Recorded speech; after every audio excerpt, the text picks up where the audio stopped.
하나님 말씀은 히브리서 10장입니다. 히브리서 10장 39절 말씀.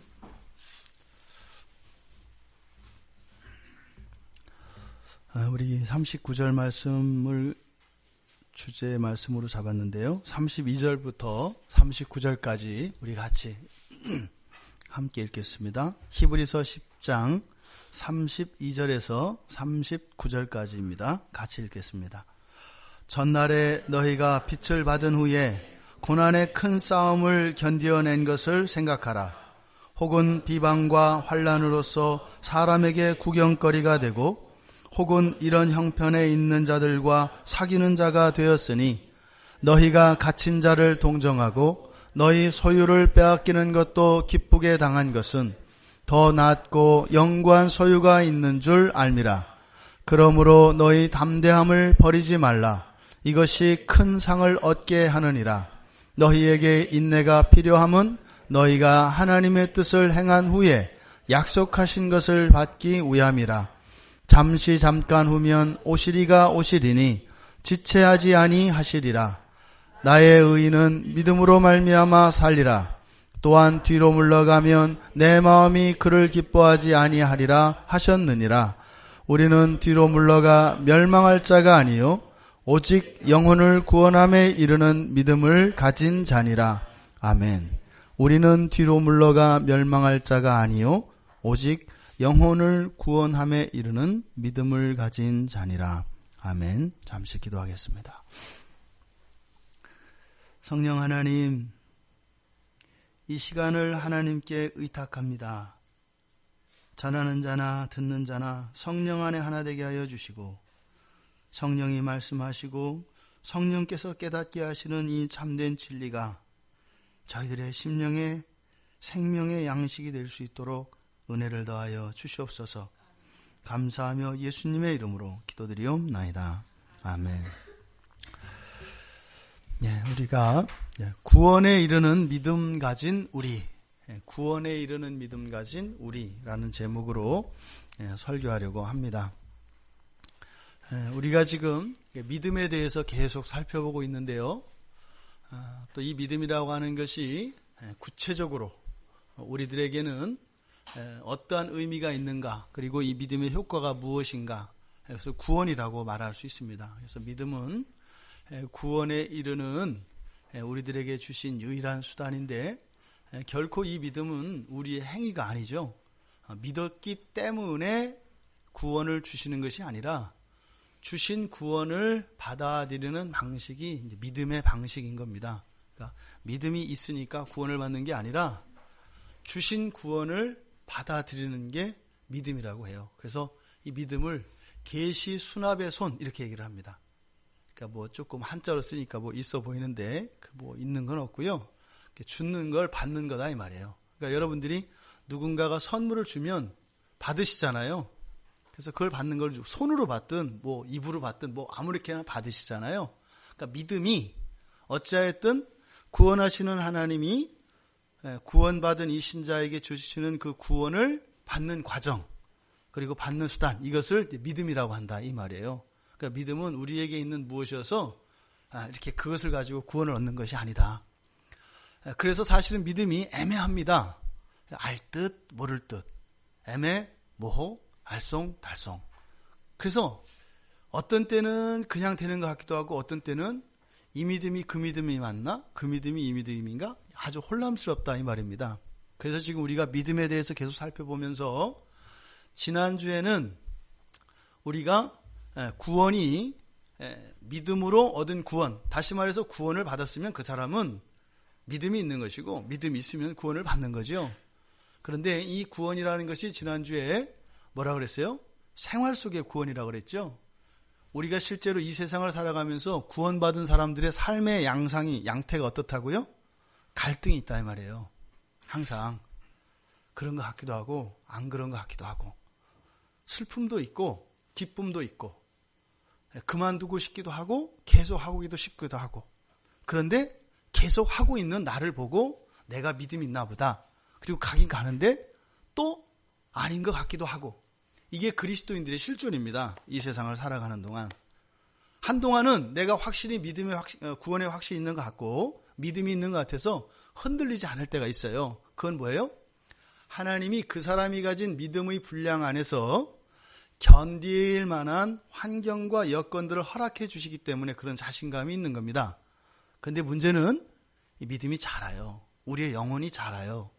그러면요, 현재 우리가 안정을 누리고 있는 이 삶의 환경이 마치 거푸집과 같이 우리의 옷과 같아서 이것이 작아질 때가 와요. 몸집이 커지면 옷의 치수를 키워야 되잖아요. 그러니까 그때가 되면 어떻게 해요? 갈등과 혼란이 또 옵니다. 왜요? 편하지 않거든요. 그럴 때 방법은 두 가지예요. 그 한계를 뚫고 넘어가든지 아니면 그 안에서 적응하고 살아가는 방법을 배우든지. 이게 뭐겠어요? 일어서서 사는 게 아니라 이렇게 쪼그리고 사는 거예요. 그러면서 맨날 이상하다 그러죠. 편할 수가 없어요. 그러니까 이 과정을 계속 하는 겁니다. 이게 쪼그리다가 너무 오래 쪼그리고 있으면 어떻게 돼요? 지나고 막 이러잖아요. 그러니까 기지개 펴야 되잖아요. 기지개 펴려니까 어떻게 돼요? 자기의 믿음의 한계, 이 분량 안에 또 딱 부딪히죠. 이때가 되면 어떻게 된다고요? 또 혼란이 막 온다 이 말이에요. 그러니까 뚫고 갈 것이냐 주저앉을 것이냐 하는 이 상황이 또 와요. 뚫고 가든지 주저앉든지 둘 중에 하나거든요. 그럼 대부분은 다시 또 쪼그라듭니다. 왜? 지나는 거 없어져서 또 견딜만 해요. 그렇게 살아왔기 때문에 또 다시 이렇게 쪼그라들어서 웅크리고 이제 이러고 있단 말이죠. 그럼 어떻게 돼요? 좀 시간 지나면 또 다리 저리고 손마디 뻣뻣해지고 그래요. 그럼 또 기지개 펴야 되니까 또 일어나요. 일어나 조금 편안해집니다. 피도 통하고 찌릿찌릿하고. 근데 이제 그 믿음의 분량 한계를 또 딱 부딪히면 또 고민이 오는 거예요. 너무 말아. 거의 많은 사람들이 평생을 이렇게 합니다. 요 딱 그 거푸집 안에서 못 벗어난다 이 말이에요. 그러니까 안에서 주시는 은혜가 살아나긴 살아나는데 요 안에 있으려니까 어떻게 돼요? 흉측하게 변하는 거예요. 이게 장애가 없어야 쭉쭉쭉 크면서 아름답게 이렇게 균형 잡힌 몸매를 가지게 되는데 생각해 보세요. 키를 못 크고 그 안에 갇혀 있으니 어떻게 되겠어요? 상상은 여러분들이 하세요. 이게 우리 그리스도인들의 실존입니다. 지난주에 그래서 어떻게 해요? 구원이라고 하는 것은 영혼의 구원이라고 했는데 그때 영혼이라고 하는 이 푸시케라고 하는 단어가 육체와 영혼, 인간의 실존을 다룰 때 그 육체의 상대적인 개념인 영혼이 아니다. 이 푸시케라고 하는 것은 정신, 생활 이런 것들을 의미하는 건데 생명. 그때 지난주에 우리가 보았던 말씀에서는 생활 속의 구원을 말한다. 그러니까 어떻게 해요? 믿음으로 우리가 얻은 구원은 그리스도인답게 그리스도인의 삶을 살아가는 거예요. 그런데 어떻다? 반드시 고난이 오게 돼 있다는 겁니다. 반드시 오게 돼 있어요. 그럼 어떻게 해요? 그런 고난 뒤에는 분명히 하나님의 큰 상급과 약속이 있기 때문에 견디면서 그렇게 살아가는 거다. 이렇게 얘기를 했습니다. 그러니까 예수를 믿고 구원받다는 것이 모든 근심 평화가 사라지고 구름 위를 둥둥 떠다니고 이런 게 아니다 이 말이에요. 어쩌면 그리스도를 믿은 것으로 인해서 구원받은 것으로 인해서 장차 하나님이 주실 그 영생과 우리가 다 할 수 없는 상상도 할 수 없는 그런 지복에 대한 약속을 받은 것으로 인해서 이 세상을 사는 동안은 대가를 치를 수도 있다 이 말이에요. 그런데요, 아무리 대가가 커도 우리에게 약속되어진 그것에 비하면 어쩌다? 훨씬 작다는 거예요. 너무 혼란스러워하지 마셔라. 매일같이 똑같이 그렇게 우리가 이렇게 너무나 예수님이 좋고 사랑스럽고 예수님 생각만 해도 그냥 감격스럽고 이런 거 아니다. 나만 안 그런 게 아니라 다른 사람들 평화스러워 보이지만 마음속에서는 여전히 풍랑이 일고 있다. 그게 원래 그리스도인들의 정체성이다. 그래서 괜한 것 가지고 혼동하지 말고 헷갈리지 마라. 오늘 또 말씀을 보니까 구원에 대해서 이야기하는데 또 영혼을 구원함에 이르는 믿음을 가진 자 이렇게 나와요. 이 영혼이 지난주에 우리가 나눴던 그 말씀과 똑같은 푸시케입니다. 그러니까 여기서 다루고 있는 이 영혼은, 영혼이 가지고 있는 의미는 생명의 의미예요. 생명. 그리고 여기서 구원함 이랬을 때 이 구원함은 보존을 의미합니다. 그러니까 생명을 보존하는 믿음, 이런 의미가 됩니다. 이 본문 말씀에서는. 오늘은 히브리서 10장 전체에 있는 내용을 대략 살펴보고 이 39절 말씀으로 마무리하겠습니다. 왜냐하면 이 10장 39절이 히브리서 10장 전체를 요약하고 있으면서 우리가 그동안 쭉 살펴보았던 믿음의 선진들에 대한 이야기의 시작의 근거가 되는 말씀이기 때문입니다. 히브리서 10장 우리가 1절부터 볼 텐데요. 히브리서 10장 1절은 율법은 이렇게 되어 있습니다. 퀴즈를 낼게요. 율법은 좋은 건가요? 나쁜 건가요?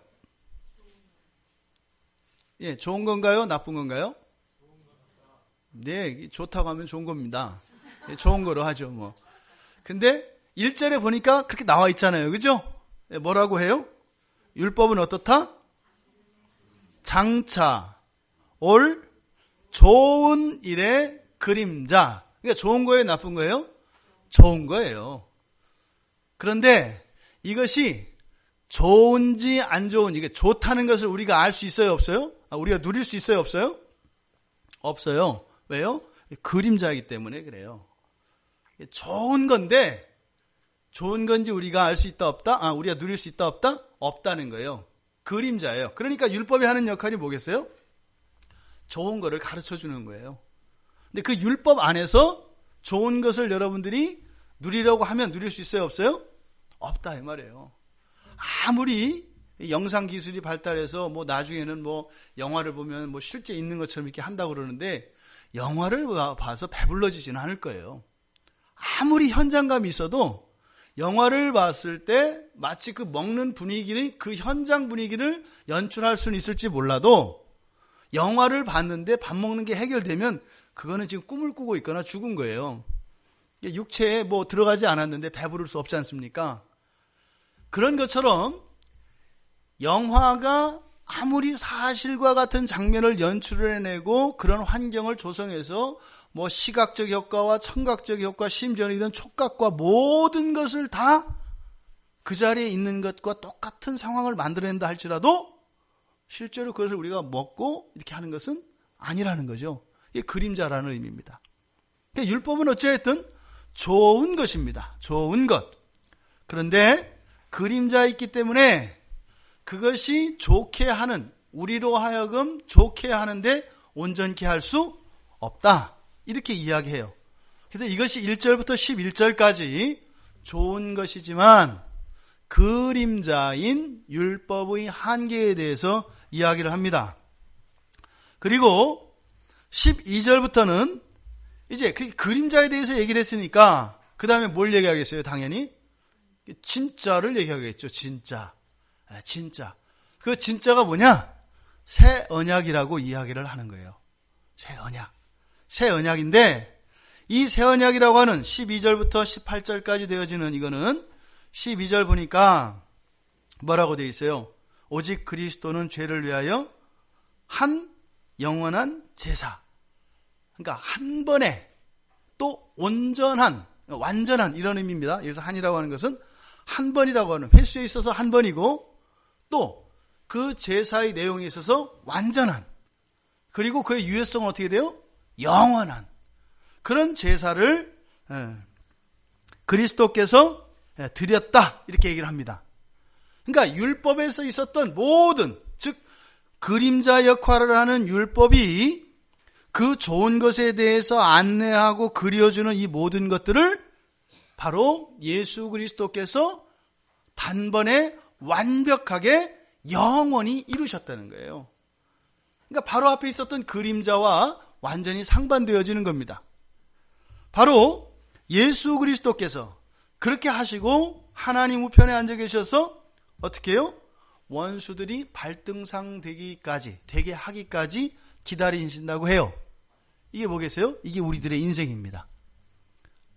이미 다 이루어 놓으시고 그리고 그것이 모든 성도들에게, 그리고 하나님이 주시기로 작정한 모든 백성들에게 완전히 누려주시기까지는 주님께서 어떻게 하신다고요? 기다리신다는 거예요. 근데 이때 기다리신다고 하는 의미는 이렇게 뭐 경기장에서 경기를 관람객으로 보시는 것이 아니라 성령으로 역사하셔서 직접 참여하십니다. 그래서 하나님의 자녀들이 그 좋은 것을 향하여 나아가는 길에 넘을 수 없는 한계가 있거나 이들이 감당할 수 없는 방해가 오면 친히 주님께서 해결해 주신 겁니다. 그래서 오늘 여러분들이 여기 앉아 계신 거예요. 그러니까 누누이 말씀드립니다만 여러분들이 주일에 예배를 나오시잖아요. 경우의 수로 따지면은요, 로또보다 더 어렵다고요. 그러니까 여러분들 어떤 거예요? 로또 1등 당첨된 사람보다 오늘 여러분들이 더 좋은 거 맞으셨다고 말씀을 드리는 거예요. 좋으세요? 아멘. 끌려오는 것 같은 이 느낌. 진짜예요. 진짜예요. 여러분들이 자다가 아침에 눈이 안 떠질 수도 있고요. 영원히 안 떠질 수도 있고 잠깐 안 떠질 수도 있고요. 떠졌어도 여러분이요. 몸이 아프고 몸살 심하게 나보세요. 꼼짝할 수 있어요? 꼼짝 못 하잖아요. 오다가요. 나오다가 집에서 한판 하면 오다가 또 안 올 수 있는 거예요. 그다음 앞집에서 누가 왔거나 또 여러분들 이렇게 우리 이제 자매님들은 시댁 제일 어려운 게 시댁 식구 아니에요. 시댁 어른이 갑자기 새벽 아침부터 와가지고 문 띵동하고 오면은 판다 깨지는 거예요. 여러분들을 못 오게 할 수 있는 경우의 수는요, 무한대입니다. 그런데 어떻게 왔어요? 대단한 믿음을 가지신 분들이죠. 그거 다 해치고 온 거예요. 여러분들이 안 믿기시죠? 여러분들이 이렇게 훌륭하다는 거를. 근데 하나님은 아시니까 상관없어요. 여러분들이 여러분 자신을 인정 안 해도 하나님은 여러분을 인정을 하세요. 그리스도께서 하늘 보좌에서 우리를 도와주시기 때문에 여러분들이 그나마 요만큼의 신앙도 붙들고 가는 거예요. 우리가 그런 얘기 많이 해요. 제가 믿음이 없어서 저는 요거밖에 안 돼요. 제 눈이 말씀드리죠. 그건 뭐라고요? 겸손을 가장한 교만이라고요. 그 믿음이 어떻게 갖고 있는 건데. 여러분들이 부끄럽게 여기는 그 믿음이 어떻게 갖고 있는 건데 고말을 하냐 말이에요. 예수님이 전력을 다해서 여러분들 그 믿음 요만큼 갖고 있는 거예요. 어떨 때는 여러분들이 나는 이렇게 하지. 그거는 뭐냐면 주님 보고 좀 더 힘쓰라는 얘기예요. 이 정도밖에 못해요 이런 거예요. 그러니까 여러분 안에 주님에 대한 불만 있지 않겠어요? 좀 하려면 이런 거 내가 갈등도 안 하고 좀 이렇게 할 수 있게 하셔야지. 나로 하여금 이제 그런데 그렇게 얘기 안 하잖아요. 그걸 교묘하게 그걸 붙여가지고 제가 뭐가 이렇고 제가 이렇고 사실은 그 탁 뒤집으면 뭐예요? 주님 때문에 이렇게 써 있단 말이에요. 뒤에는. 인정하세요. 만족하시라는 것이 아니라 인정하세요. 하지만 그래서 감사하세요. 주님이 이루시고요.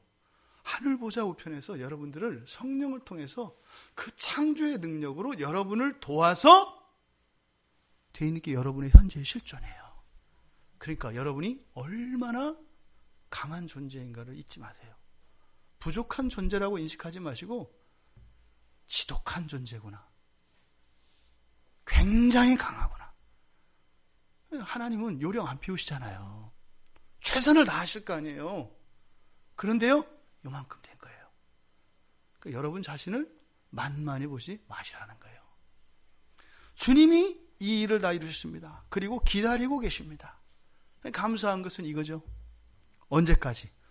원수들이 발등상 되게 하실 때까지 모든 방해가 사라지고 우리의 마음속에서 불량스러운 모든 것들과 주님이 아닌 다른 것에 대해서 눈짓하는 음탕한 이런 영적인 바람기가 다 사라질 때까지 주님은 기다리신다는 거예요.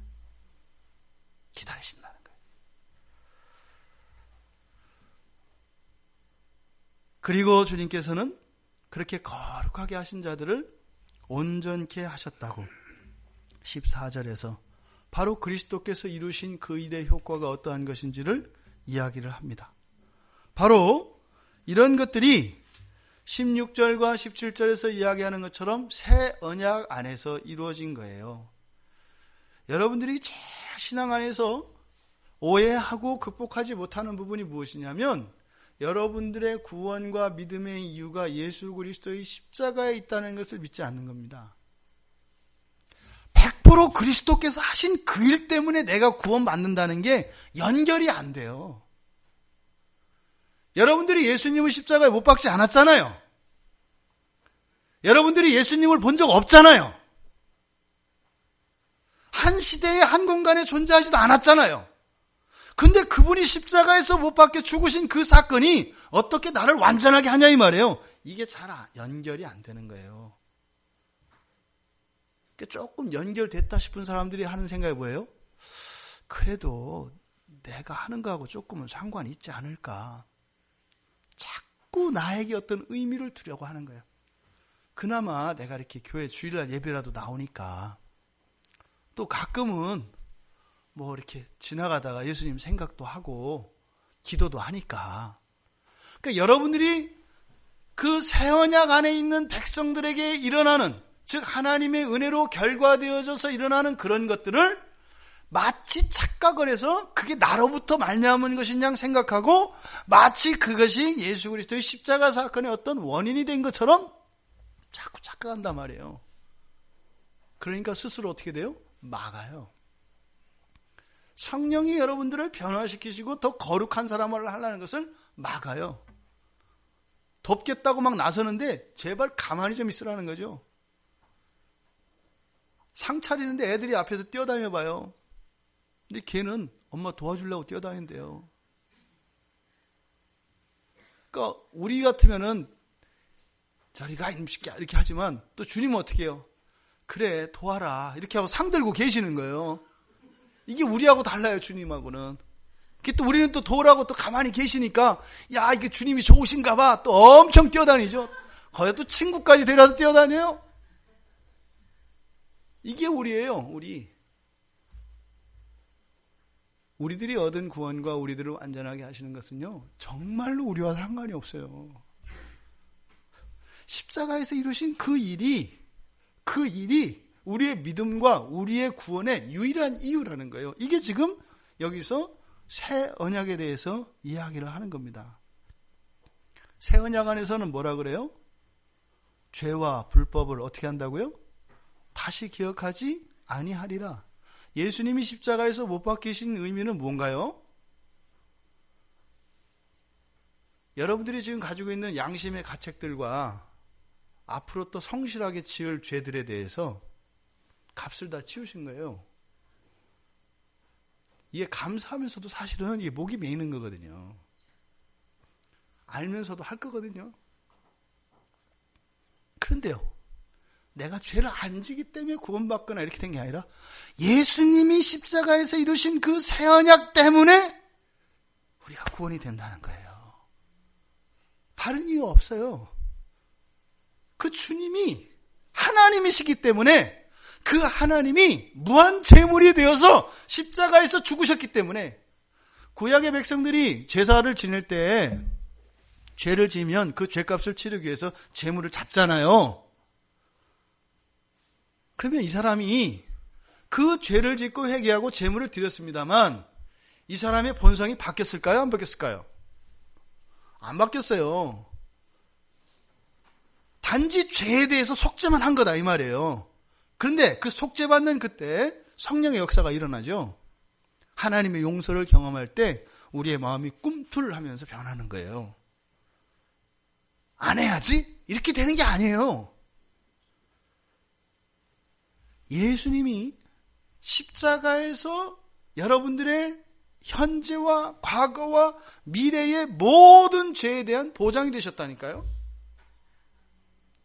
이럴 때 제가 꼭 단서하는 거 있죠.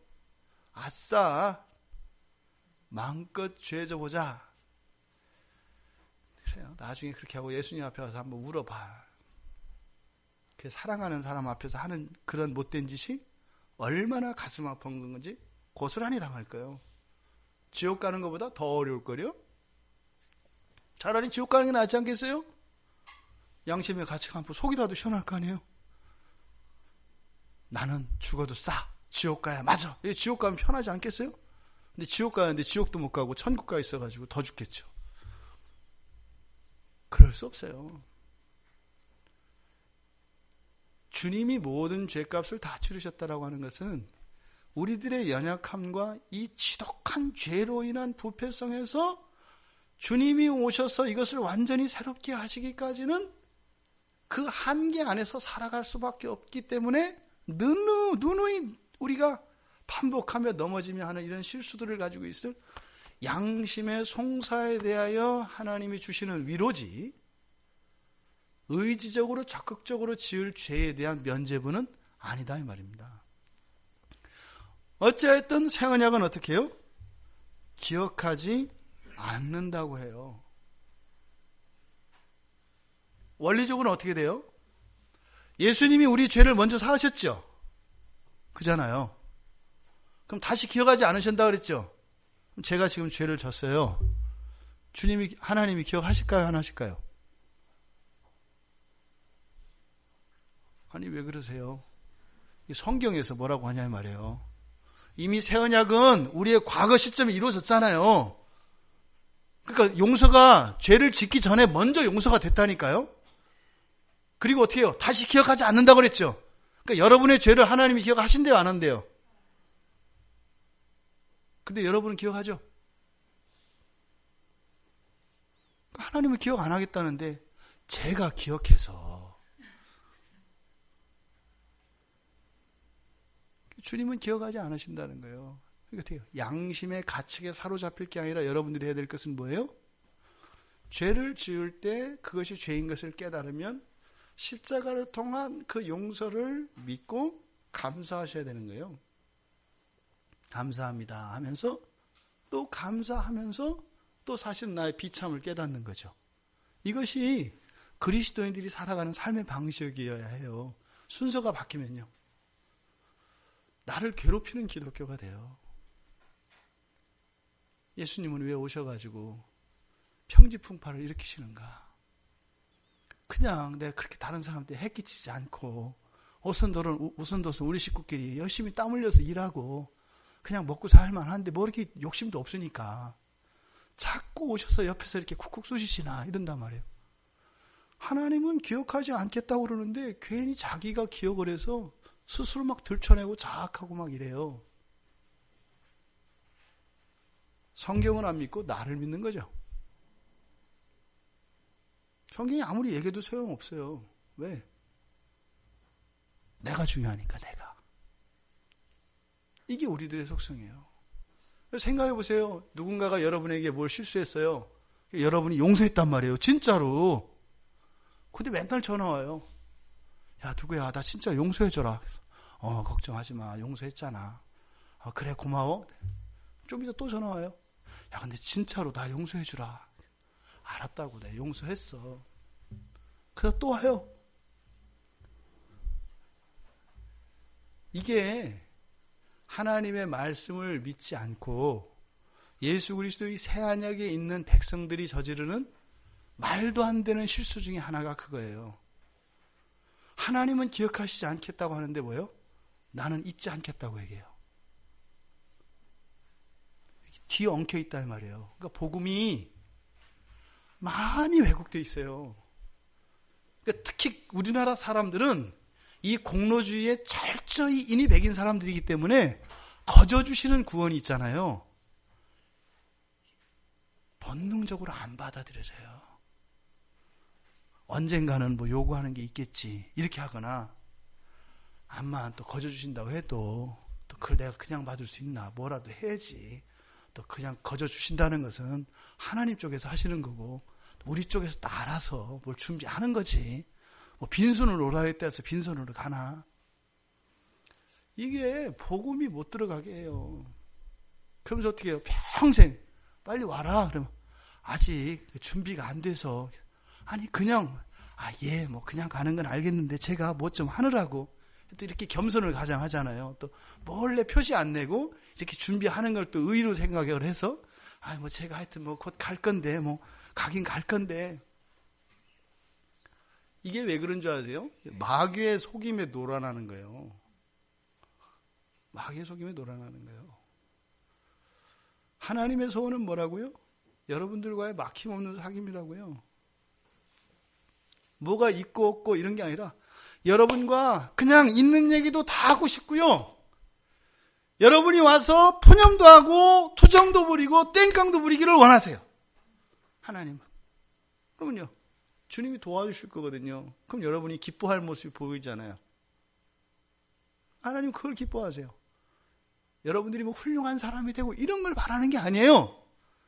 그냥 주님이랑 이렇게 살기를 원하세요. 근데요, 우리는 주님과 함께 사는 것보다 뭐예요? 주님 앞에서 자꾸 체면치레를 생각한다 이 말이에요. 근데 성경은 얘기해요. 기억하지 않겠다. 하나님의 말씀을 믿으시는 여러분 되시길 바라요. 왜 이야기를 할까요?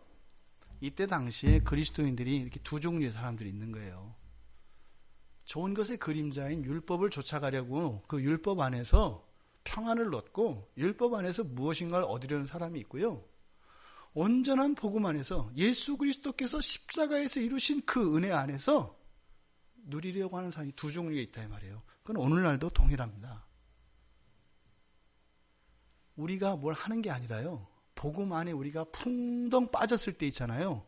그때부터 우리가 마치 물고기에 얼렸던 이렇게 얼음으로 만들어졌던 물고기가 그 보셨나요? 물고기는 얼렸다가 녹일 수 있죠, 그렇죠? 질소에 탁 넣어버리면은 그대로 딱 얼어버리더라고요. 근데 물에 넣으면 다시 살아나요. 물고기는 그게 가능합니다. 그런 거죠. 복음에 풍덩 들어가면 어떻게 되는 거예요? 살아서 움직이는 거예요. 이 복음이라고 하는 그 생명수 안에 들어가지 않고요. 물고기 스스로 해동시키려고 했다가 어떻게 돼요? 부서져 버려요. 얼음이거든요. 이렇게 하면 그냥 깨져요. 물고기가. 그런데요. 이 복음이라고 하는 물에 들어가면요. 서서히 녹아서 꿈틀꿈틀 살아나요. 여러분의 영혼이, 여러분의 삶이, 여러분의 본성이 그런 거예요. 복음 안에 들어갔을 때라야 하나님께서 거듭나게 하시고 창조하실 때 완전하게 하셨던 이 우리의 본능의 선한 본성들이 살아나면서 생명을 회복해 가는 거예요. 그러니까 물고기가 스스로 해동하는 게 아니에요. 운동하고 이렇게 용 써가지고 얼음에서 벗어나는 게 아니라고요. 복음 안에 들어갔을 때 그렇게 되는 거예요. 되니까 꼬리부터 움직이고 이렇게 하는 거예요. 내가 노력해서 얼음이 풀린 게 아니다 이 말이에요. 지금 이 두 종류의 그리스도인에 대해서 지금 앞에 율법에 대한 소개와 뒤에 새 언약에 대한 소개를 통해서 바로 두 부류, 이때 당시에 있는 그리스도인들의 두 부류를 향하여 지금 말씀을 주고 계시는 거예요. 그리고 나서 22절에서 25절까지 네 가지 권면의 말씀을 합니다. 참 믿음, 참 마음과 온전한 믿음으로 하나님께 나아가자. 또 소망을 움직이지 말고 굳게 잡자. 서로 돌아보아 사랑과 선행으로 격려하자. 더욱 모이자. 여기서 죄 짓지 마라. 어젯밤 네가 한 일을 내가 알고 있다. 너 그러다 죽는다. 이런 얘기 있어요? 없잖아요. 지금 앞에 율법 아래 있는 사람들과 새 언약 안에 있는 사람의 실제 삶 속에서 이들의 실존의 차이는 크게 없어요. 근데 지금 뭘 얘기해요? 이 네 가지 권면을 통해서 복음 안에 살아가는 자들의 삶을 유지하려고 할 때 어떻게 된다는 거예요? 그 안에서 나도 모르게 내가 흐뭇한 인간으로 되어져 가요. 다른 종교는요. 어금니를 꼭 깨물고 하고 참아서 이렇게 되는 거예요. 우리는요. 그렇게 되는 게 아니에요. 그래서 정말 모든 게 하나님의 은혜입니다. 이게 거짓말이 아니라니까요. 진짜라니까요. 그게 복음입니다. 그리고 나서 26절에서 31절까지는 배교에 대해서 경고합니다. 여기서 많이 넘어지는 구절, 오해하는 구절 중에 하나가 10장 26절 말씀입니다. 우리가 진리를 아는 지식을 받은 후 짐짓 죄를 범한 즉 다시 속죄하게 하는 제사가 없고. 느낌이 어떠세요? 여러분들이 받아들이는 이 말씀의 의미가 어떤 거예요? 뭐 대략 이렇게 받아들이게 돼요. 아, 예수님을 믿고 난 뒤에 진리를 아는 지식을 받은 거니까, 그죠? 예수님을 믿고 난 뒤에 죄를 범하면 다시 속죄하는 제사가 없다? 아, 불사. 죽기 직전에 예수를 믿었어야 되는 건데. 그 예수 믿기 전에 죄는 용서를 받는데 예수 믿고 나서 죄를 짓게 되면은 다시 속죄하는 제사가 없대요. 그러니까 이 아불사 소리가 나오는 거예요. 너무 일찍 믿었다. 숨 넘어가기 직전에 믿어서 깨끗하게 정리하고 가야 되는데, 그러면 여기서 들은 게 뭐예요? 살 길은 뭐예요? 내가 예수 안 믿는 거예요. 그잖아요. 예수를 믿고 나서 지금 죄가 용서 안 되면, 근데 내가 지금 죄를 짓고 있잖아요. 예수를 믿고 난 뒤에. 그러니까 어떻게 돼요? 나를 예수 안 믿는 사람으로 만들어버려.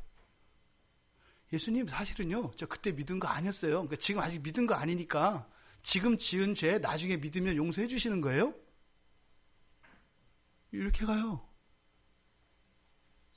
얼마나 머리가 좋은지요? 얼마나 자기가 살기 위해서 배신하는 것을 이렇게 밥 먹듯 하는지요. 차라리 어떻게 돼요? 칼을 물고 죽어야죠. 저를 대신해서 주님은 십자가에서 죽으셨는데 그것도 못 이기고 또 이렇게 죄를 지은 저 지옥 보내세요. 저는 천국과 가치가 없는 놈이에요. 이렇게 딱 해야지. 그럼 이제 주님이 야 그러지 마 이렇게 말리시겠지.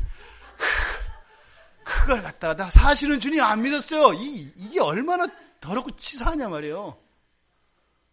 어련히 알아서 하시려고 그거를 이렇게 하나님 마음을 읽으려고 이렇게 하냐 말이죠. 근데 그거는 이 말씀을 완전히 잘못 이해한 거예요. 그런 얘기가 아니에요. 여기서 말하는 죄가 뭐냐면 우리들이 생각하는 도덕적인 죄, 하나님의 말씀을 어기는 거 이걸 말하는 게 아니라 여기서 이 본문 안에서 이 죄는 배교를 말해요. 배교. 배교는 뭐예요? 짧게는 방학, 길게는 개종, 이걸 말해요.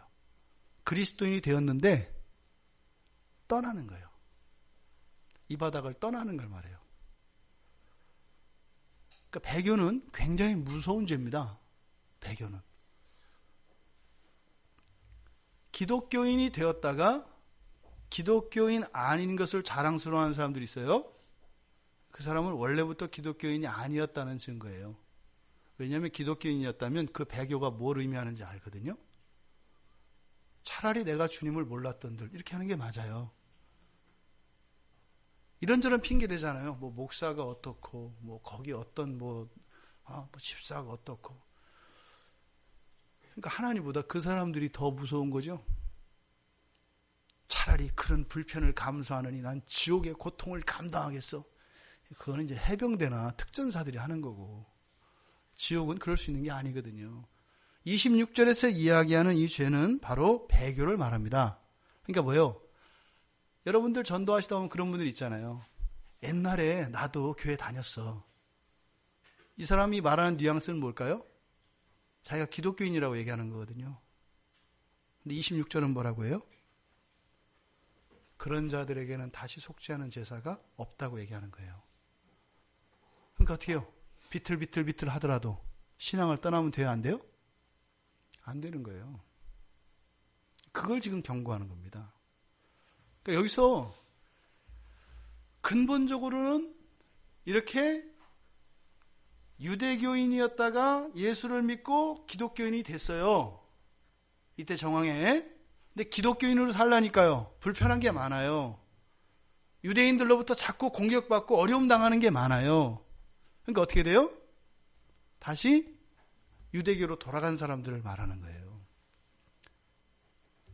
그 사람들은 유대교인이었다가 기독교에 한번 발을 적셨으니까 복음의 은혜 아래 있어서 다시 돌아가도 그 복음의 은혜 아래 있을 거라고 하는 생각은 완전 착각이다. 오히려 뭐라는 거예요? 그들에게는 돌이킬 수 있는 용서가 없다라고 얘기하는 거예요. 한번 예수를 믿는 순간요. 그러니까요. 딴 마음을 품으면 돼야 안 돼요? 안 되는 거예요. 엄중하게 경고하고 있어요. 한 번 예수를 믿은 자가 예수를 떠나는 것에 대해서는 성경이 무섭게 얘기합니다. 이것이 성령을 회방하는 죄와 관련돼요. 그러니까 죄를 짓고 이런 게 아니에요. 그건 이미 알고 계시다니까요. 그리고 그 문제는 어떻게 해요? 예수님이 해결하셨고 기억하지 않으신다니까요. 진짜 중요한 것은 여러분들의 영혼의 순결이에요. 부끄러워도 떠나지 않는 거. 떠나지 않으면 어떻게 되겠어요? 부끄러우니까 안 부끄러운 사람이 돼가요. 떠나면요, 마음 놓고 부끄러운 짓을 하면서 살게 돼요. 지금 26절에서 주는 것이 바로 그 배교에 대한 이야기입니다. 그리고 나서 이제 32절부터 39절까지 끝까지 인내하라는 얘기입니다. 끝까지 인내하라는 얘기예요. 근데 먼저 두 가지를 기억하라고 하죠.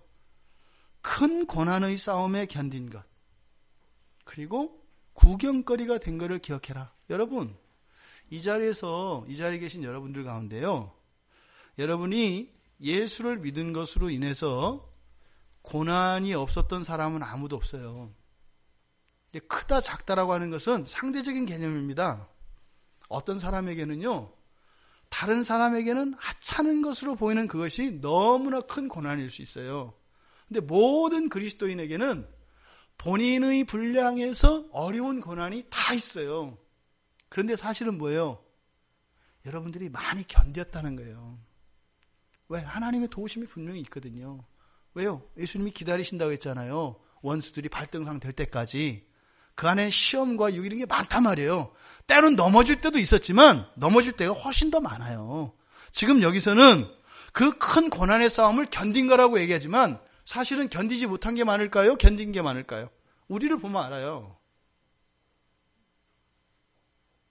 견디지 않은 게 아니라 성질 부린 게 더 많아요.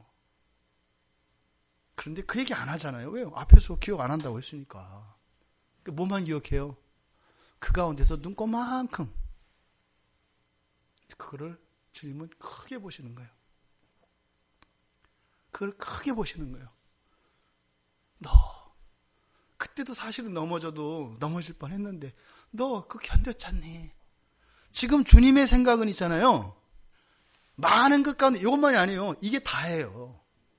여러분들을 향하신 주님의 마음이 여러분들 속에 과거 속에 있었던 잘못들과 허물들은 안 보고요. 정말 이 하늘 같은 넓은 우리의 과거와 역사 속에서 밤하늘의 작은 별 하나만큼의 그 견딤, 그것을 우리의 전부로 보신다 이 말이에요. 이게 주님의 마음이에요. 여러분들을 향한. 잘못을 따지는 게 아니라 어쨌든 여러분들이 신앙 안에서 견뎠던 그 고난의 순간들 하나하나를 주님은 다 기억하고 계세요. 너 그때 힘들었잖아. 그런데 견뎠잖아. 왜 그랬는데? 너 약속을 믿고 그랬잖아. 주님은 자꾸 그걸 얘기하는데 우리는 그 얘기 들을 때마다 어떻게 해요? 주님이 이거 모르고 지금 얘기하시나? 나는 이게 더 많은데 이거를 솔직하게 얘기를 해 마라. 근데 계속 너 견뎠잖아. 그 얘기 안 들어요. 나 저것도 하고 견딘 건 요만큼이고 안 견디고 못된 짓은 더 많은데 이러고 살아요 우리가. 근데 주님은요, 너 그게 큰 고난이었던 걸 내가 알아. 너 힘들었잖아. 그런데도 지금까지 신앙 붙들고 왔잖아. 그거 생각해봐. 왜 그랬는 줄 아니? 너 약속을 믿었기 때문이야. 네가 지금까지 그렇게 왔잖아. 할 수 있어. 지금 넘어지지 마. 이렇게 이야기를 하는 겁니다.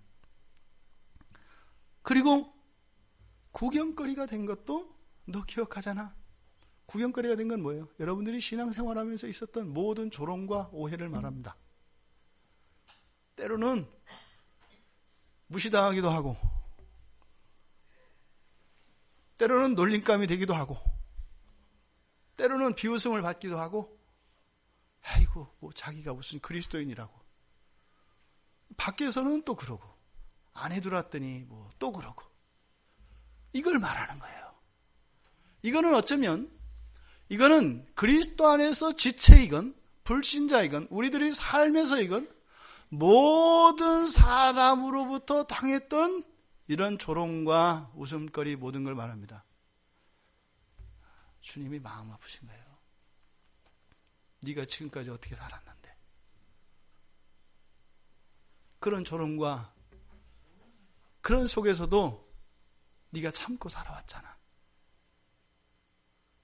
다른 거 여러분들이 잘못한 거 하나도 얘기 안 해요.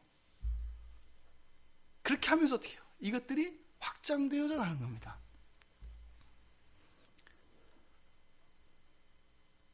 큰 상과 약속을 믿고 담대하고 인내해라.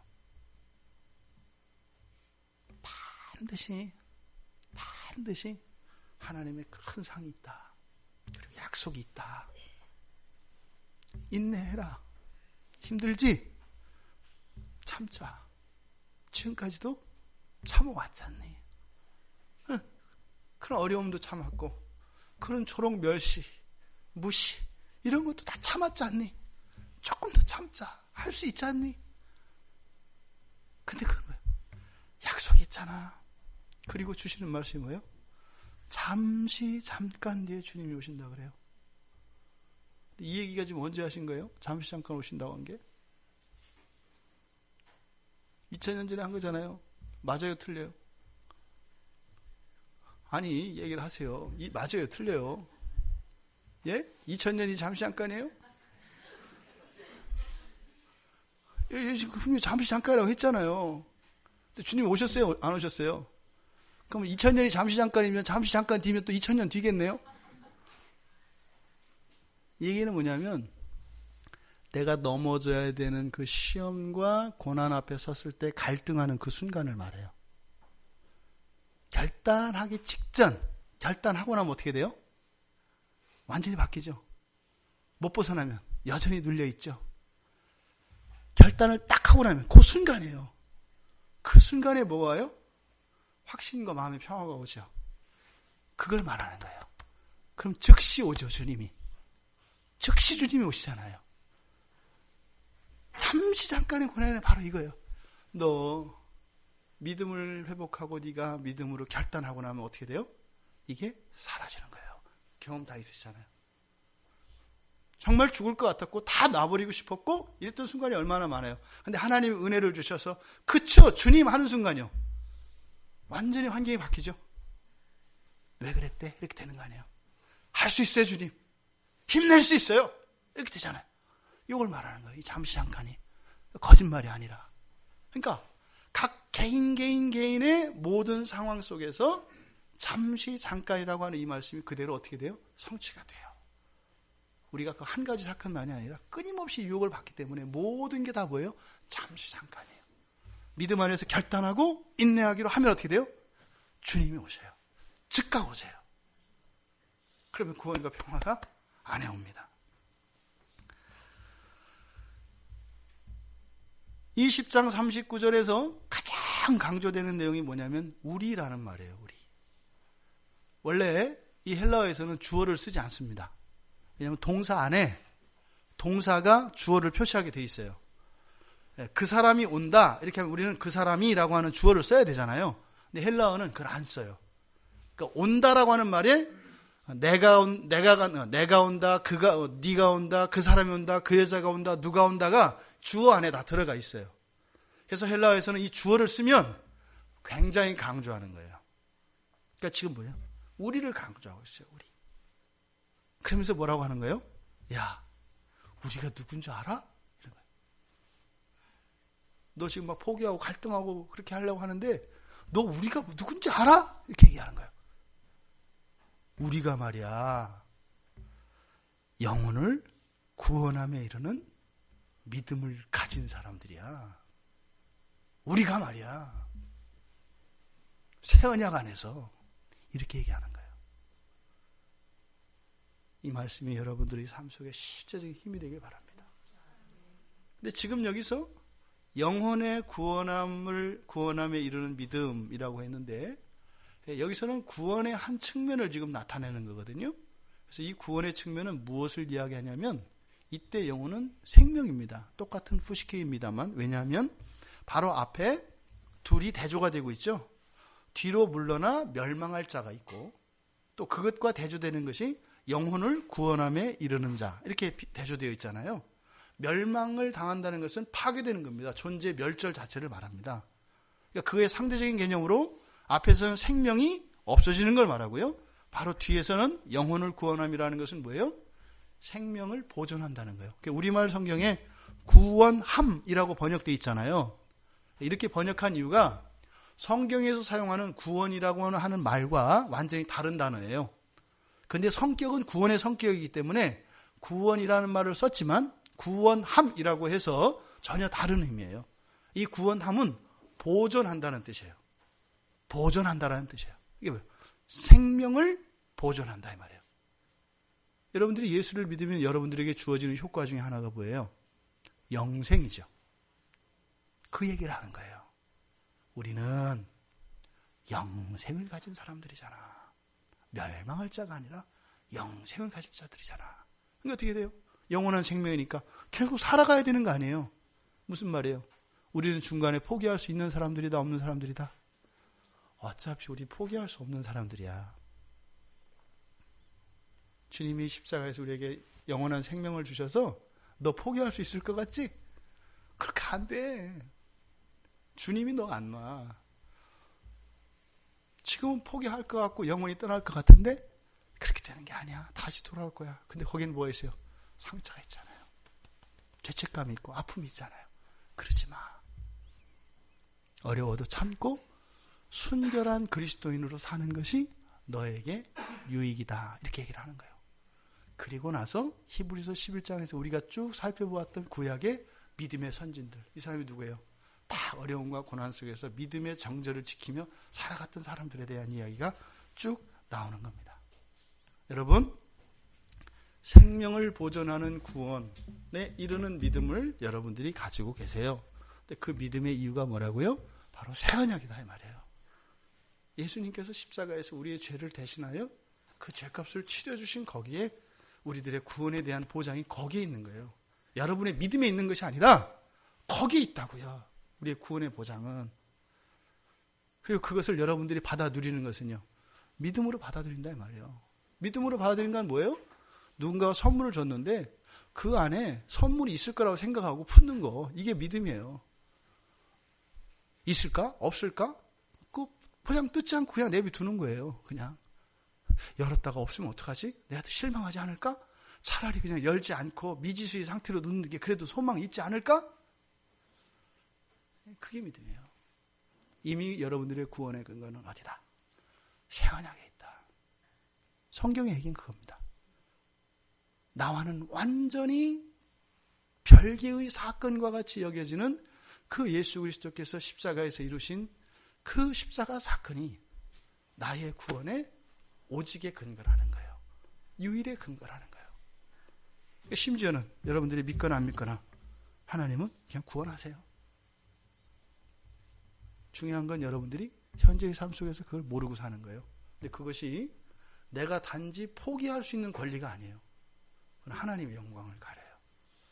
여러분들이 이 세상을 살면서 부모의 자식 아니에요. 평생을 부모의 자식이 아닌 것처럼 살았다고 치십시오. 뭐 그래도 되고 안 그래도 되는 거예요? 아닌 거죠. 구원은 하나님이 주시는 것입니다만 또 하나님이 주신 그 은혜를 누림으로써 하나님은 영광을 받으세요.